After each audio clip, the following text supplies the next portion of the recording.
श्रीमद् भागवत का एक परिचय और है। श्रीमद् भागवत को कहा गया है, जैसे महापुराण कहा, श्रीमद् भागवत को कल्प वृक्ष कहा, ऐसे ही श्रीमद् भागवत का एक नाम और है। बोले क्या? बोले परमहंस संहिता। जो पाठ करते हैं भागवत का वो जानते हैं, जो भागवत पढ़ते हैं, हर अध्याय के पीछे लिखा हुआ है इति पारमहंस्याम संहितायाम। हर अध्याय के पीछे लिखा है। बोले ये क्या है? परमहंस संहिता है, परमहंसों की संहिता। तात्पर्य जरा ये बात समझ लोगे ना तो श्रीमद् भागवत सुनने में हमको आपको आसानी होगी। देखो एक निवेदन करें आपको, श्रीमद् भागवत की कथा अर्थात स्टोरी है ना, जो लीलाएं हैं विशाल है, अनंत हैं।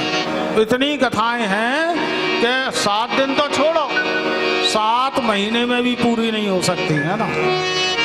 कथाएं आप निरंतर सुनते हैं और हम भी निरंतर कहते हैं, लेकिन उन कथाओं के पीछे जो छिपा हुआ रहस्य है, वो रहस्य हम कितना ग्रहण करते हैं, बात निर्भर इस पर करती है।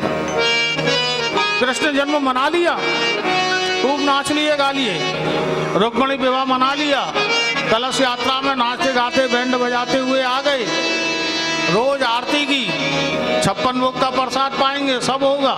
लेकिन श्रीमद् भागवत के कथा का कोई अंश अगर यदि हमारे जीवन में नहीं उतरा तो कथा सुनना बेकार चला गया। कितनी भी कथा सुन लो, वो तो ऐसे ही है जैसे एक मदमस्त हाथी का बच्चा सरोवर में जाए, खूब मलमल के नहाओ से, खूब रगड़ रगड़ के, हैं शैम्पू लगा दो, जो कौन सा आता है बढ़िया वाला, खूब शैम्पू लगाओ, हाँ खूब बढ़िया उसे महाराज इत्त फुले गुलाब जल से नवा दो और स्नान करा के हाथी के बच्चे को बाहर निकालो सरोवर से। वहां तो बड़ा नहा रहा है, बड़ी खुशबू आ रही है, लेकिन जैसे ही सरोवर से निकला वो क्या करता है? कुंजर शौचवत सूत्र। बोले क्या करेगा? बोले बाहर आते ही अपनी सूंड में मिट्टी भरेगा और अपने ऊपर डाल लेगा, आदत है उसकी।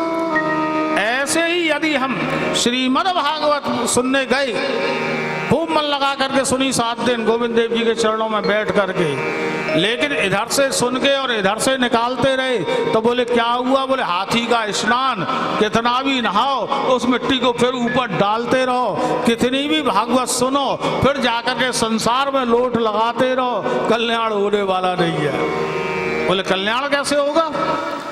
तो देखो कल्याण एक ही तरीके से होगा। 7 दिन की भागवत तो छोड़ो, सुननी तो पूरे 7 दिन पड़ेगी, 1-1 मिनट, तब कहीं जाकर के बात बनेगी, है ना।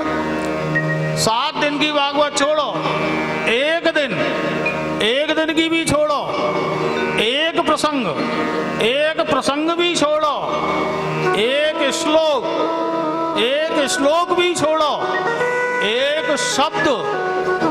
शब्द भी छोड़ो, एक अक्षर, 18,000 श्लोकों में से एक अक्षर भी यदि हमने हृदय में बिठा लिया और जीवन में उतार लिया तो समझ लेना हमारे जीवन का कल्याण हो गया। श्रीमद् भागवत ऐसी है, एक अक्षर भी हमारे जीवन का कल्याण कर देगी। जैसे